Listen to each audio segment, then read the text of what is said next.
Welcome to another Amundson Family Podcast, episode 23. 23. And so, it's a lovely day out there today. We've gotten some good rains. The weather is warming up. I'm not sure if you noticed as you walked into the building, the sun is shining on that side of the building, and it's actually hot right there. It was, and then as soon as you come in here, it's like a wave of cold air. It's Yeah, nice. well, unlike last summer, we have our air conditioning working. That's right. Yeah. Thanks to Mike's air conditioning services who hooked up our new air conditioner, the one that actually works. It took us a year almost to get a working air conditioner in this building. That's terrible. So all last summer we had to record inside the house. And so we're finally in our building. So thank you everybody for your thoughts and prayers about that. So it feels good in here. And we're getting nice warm weather for the garden to grow and the grasses. Yeah. Unlike my car, I need to get him to fix my air conditioning. Have you noticed that it's not working too good? It's not working at all. Maybe while you're off work these 5 days, you that's could right. take it in and get it looked at. Yeah, I get 5 days off of work. That's crazy to me. Like, I'm going to forget I have a job. Forget I have to go back to work on the 10th. Yeah, but you worked hard to get those 5 days off. Yep. I did a 12, and then a 16, and then a 12 all in a row. It was hard. Got it all over with. Yep, got it all over with. It was hard, though. I wasn't going to tell anybody, but I barely made it home driving. A little swerving going on? Well, no, I almost ran a red light because my brain just was so lagging. It didn't process that the light was red. And I had to brake like mid-intersection. Oh, boy. Thankfully, there was nobody out there. At least you weren't in the ambulance driving. True. But then I can just turn on the lights and be like, Oops, yeah. running a call. No, I don't think we could do that. So what do you have planned for your days off? I don't know yet. I was thinking about doing some maybe camping. I know there's some campsites around here, maybe drive a couple hours. But I have to go buy a tent.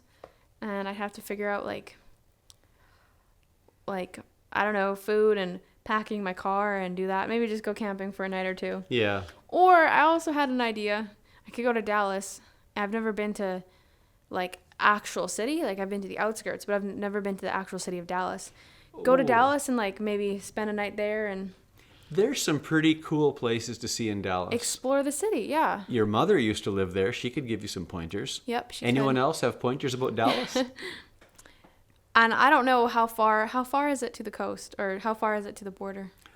Like south? Yeah. Oh, it's another 6-7 hours. Oh yeah, I was gonna think if I really wanted to do some driving, I could go to the ocean over there. Texas is a big old state. I know, but anyways, I have lots of plans. I have lots of ideas. That's cool. Yeah. So I have to say, I did something today that I have not done in a long, long time. Can you Okay. guess? No. Well, okay. So Nate, he had state testing at the school today, and he doesn't have a phone yet, right? Right. Like he doesn't have cell service. And so I lent him my cell phone for the day. So he had it, and so I was without a cell phone for most of the day. Most of the day, huh? And I'll tell you what, it was so liberating. And I'm talking as someone who is pretty tied to the cell phone because I do lots of business on it, especially when we're trying to work YouTube and Facebook and all that kind of stuff. I'm constantly on it.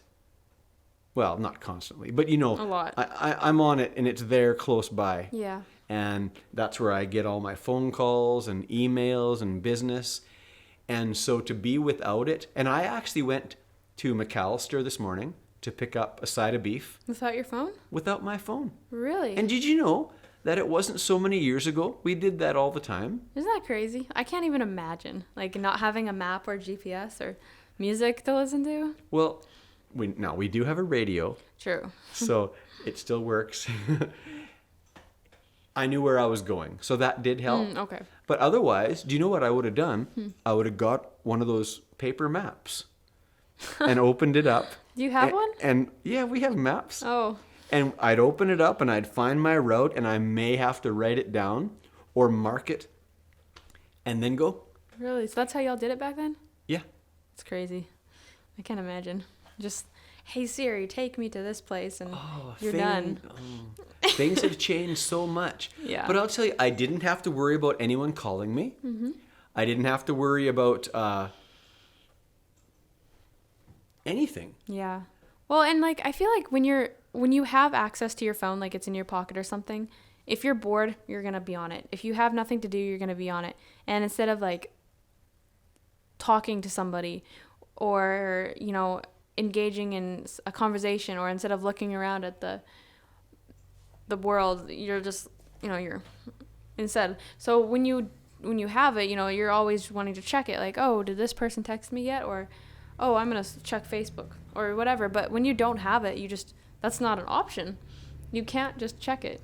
So that's pretty cool. Well, I realized again that you really don't need it as bad as we think we do. No. So on my way back from McAllister, I'm thinking, okay, well, I'm going to have lots of business to check up on. I'm going to have emails to answer, phone messages to call back, and da-da-da-da-da-da. Yeah. But, you know, it wasn't that bad. And so it made me miss the old landlines back home. So when we were gone to work for the day, we had no contact with anybody.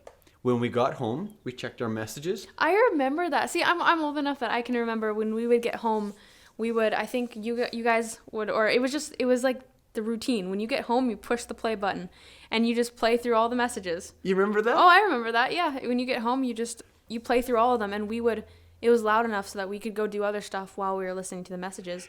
And if it was like important, then we'd be like, oh, gotta phone that person back. And if it was trash, well, just discard it. Do you remember we had a message machine at the cabin, and Grandma had phoned and left a message before she died? Oh. And we kept that message on there. Yeah. I do remember that. For a long, long time. Well, and also her voicemail on her phone. I guess it was on there till the house burnt down. Really? Yeah. The voice? Oh, no, the message. The message that she left. Really? And it was just being able to hear her voice was kind of cool and comforting. It was really cool. And her voicemail, I remember, like, I'm pretty sure I would, if I knew somebody wasn't, because if you called and there wasn't, like, nobody answered the phone at Grandpa's house, you would get her voicemail. Mm-hmm. So I remember, like, thinking, oh, nobody's home. I'm going to call the phone, and just to hear the voicemail. Yeah. I remember that. Or I might have even told Jonathan, like, hey, I'm going to call, don't answer. Oh, because he left Grandma's voice on there for quite a while. He did for a long time, I think. Yeah. But that's interesting. I also, talking about your grandma, I also will sometimes get memories on Facebook from before she died. Right. And of course, anything that we put on, she would comment. Mm-hmm. And so it's interesting to read her comments. Yeah. And that. So yeah. Yeah, she liked to comment on everything. Good memories. Good memories. Anyways, but that was back in the day before we had cell phones. And so working out in the field, going to school, going to work, we were just free. I think that if I was without a cell phone, my songwriting would probably come back in spades. Really? And I found what I have done, I should say this, I don't always carry my cell phone. Mm-hmm. When I go for walks, I leave it at home. Because that's my time to talk to God. Yeah. I take it just for safety precautions, just like I don't know. Because, like, okay, we got to admit, there are good parts about having a phone. Like, I feel like people are a lot safer, because if you do get stranded or lost or you don't know where you are, it's just a quick text or phone. And actually, I don't know if you know this, but you can do this thing on your phone where if you push your button, like the on and off button, 5 times, or this is the iPhone anyway, it'll give you like a countdown, and if you don't respond to it, it'll automatically call emergency services. So I'll do it. So 1, 2, 3, 4, 5.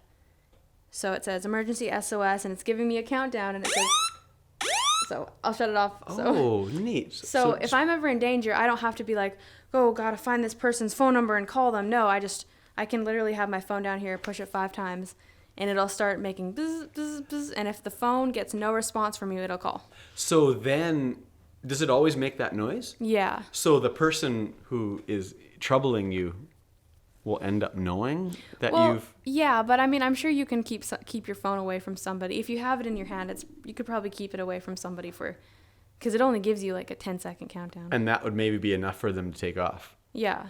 Either That's take off, or by the time they grab the phone out of your hand, then it's already called. Yeah. Now, having said that, don't get me wrong.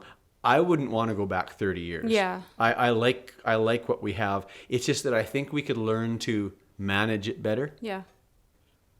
Yeah, we've become so glued to them. Mm-hmm. But you're right, it's nice to just take a break. Or like even just, once you wake up, maybe don't go on your phone until noon or something like that. That's what I try to do. I think we all need our boundaries. That's good for life. Moderation. Yeah. And actually, they say it's healthy not to go on your phone like an hour before bedtime or something like that. Well, that's what your mother always says. Yeah, because it hurts your eyes and it helps you not, or keeps you from sleeping as good. That's what I've heard. But yeah, good and bad. So we can't be too long tonight. Do you know why? Yeah, I do. Tell us about it. So Anna has a band concert. Is that right? Yeah. So she's gonna be playing her little clarinet.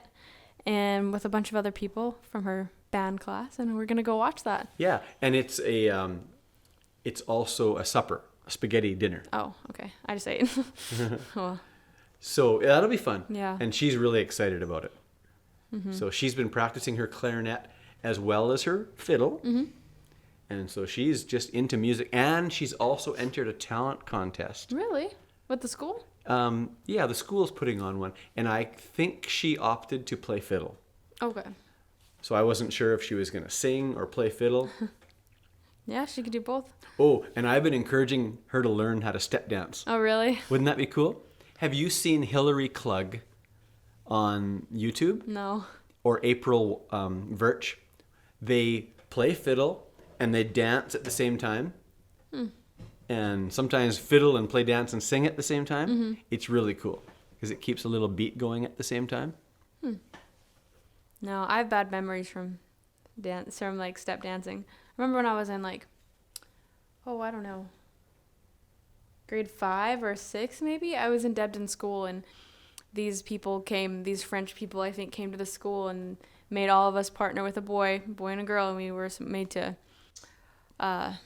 I think some kind of square dance. And that was at the time where I was still all the girls were young enough where we were boys have cooties. So afterwards we all shared hand sanitizer. Did I know about that? Because if I would have known about that, I would have maybe gotten you out of it. I wish maybe I should have told you because we weren't really into that. I don't think, we never were into that, but I think they came and they were just and I remember I think I was almost crying because I was partnered with somebody who I kind of had a crush on, but it was super duper awkward and I did not want to. And I remember the teacher was like, no, every single one of you guys are forced to do it. I was like, but our family doesn't do this. And they were like, well, nope, you're doing it. Oh. But I remember other days when there would be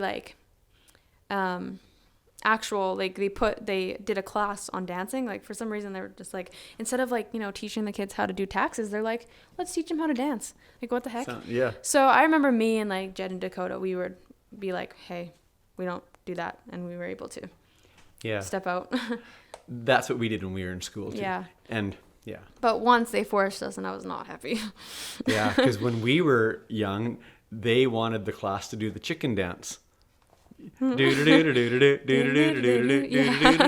that one? Yeah. And so we were able to get out of that because it's just not something our family did. Yeah.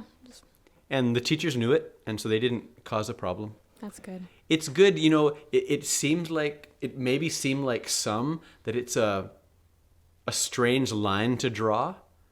Why not let your kid do the chicken dance? But we found that you just have to find a place to draw the line as a family. Mm-hmm. You draw it there and you don't move. And it just makes everything else easier with the decisions that you had to make. Yep. Because of that, there was no question about us going to dances or not. Mm-hmm. We never even asked. We knew that wasn't what we did. Mm-hmm. And honestly, I was happy with that. Yeah, I never wanted to go to those dances. So we didn't go out and party. We didn't go to the dances. Mm-hmm. We had plenty to do at home with our church friends, our cousins. Yeah, we'd play board games and cards and watch movies and Yeah, volleyball. We had a lot of fun. we didn't lack one bit. Yeah, not at all. So, do you have a verse for us? I do, yeah. And I think it goes with the song we're going to sing. Let's see.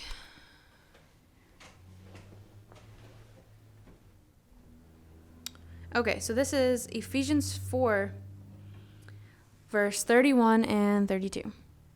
Let all bitterness and wrath and anger and clamor and evil speaking be put away from you with all malice. And be kind one to another, tender-hearted, forgiving one another, even as God for Christ's sake has forgiven you.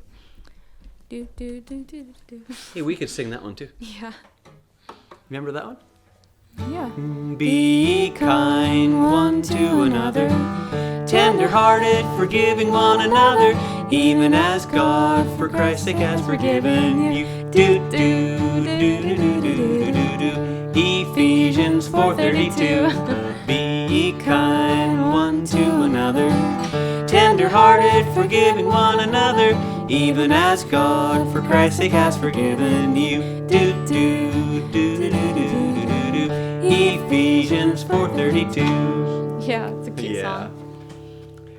Okay, so we have a song I'm going to try, and it's a Glen Cambell song called Try a Little Kindness. If we can get Nate over here.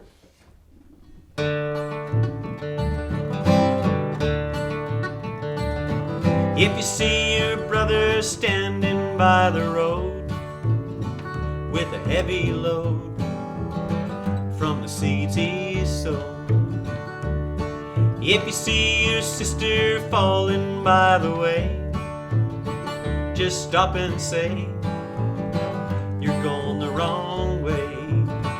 You've got to try a little kindness, show a little kindness, sign your life for everyone to see. And if you try a little kindness, then you'll overlook the blindness of the narrow-minded people on the narrow-minded street.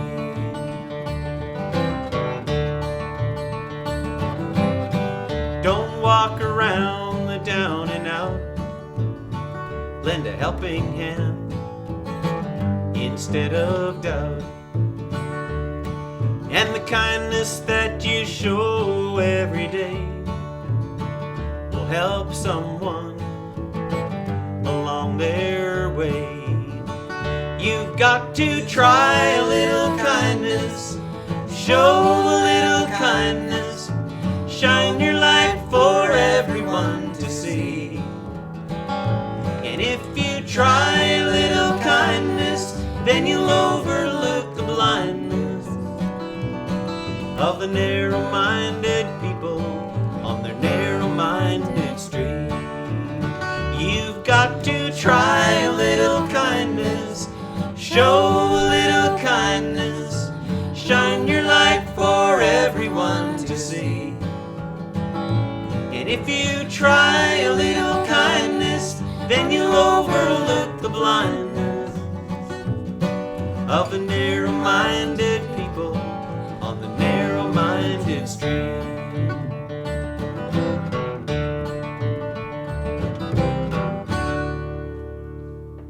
It's a good message. Good song. Yeah. Yes, try a little kindness. It would go a long ways, isn't it? Especially in this day and age. Goodness gracious. Yeah, you know we're in a day and an age where the more light that you show, like the light that you can show will shine brighter than it ever has before. Right. Because it's getting darker out. Yep, you are the minority if you are halfway normal. Yeah, you know, we don't have any more time, but It's a whole nother podcast. you know, it used to be a few years ago where you could expect most people to have good intentions. But the sad thing is that nowadays you can't expect that anymore. Mm-mm. And that is really too bad. People are messed up. Ah, Maybe that's a little man, mean. you're going to bring us right down here. Yeah. Well, Anyways. we are in a world that needs Christ Yeah. in a big way. And I hope that we can share that a little bit. So thank you for coming, and thank you for all your support. Look us up on YouTube, podcasts, Facebook, website, AmundsonFamilyMusic.com, and Night Fox Animation as well. Thank you all. See you next time. Thank you.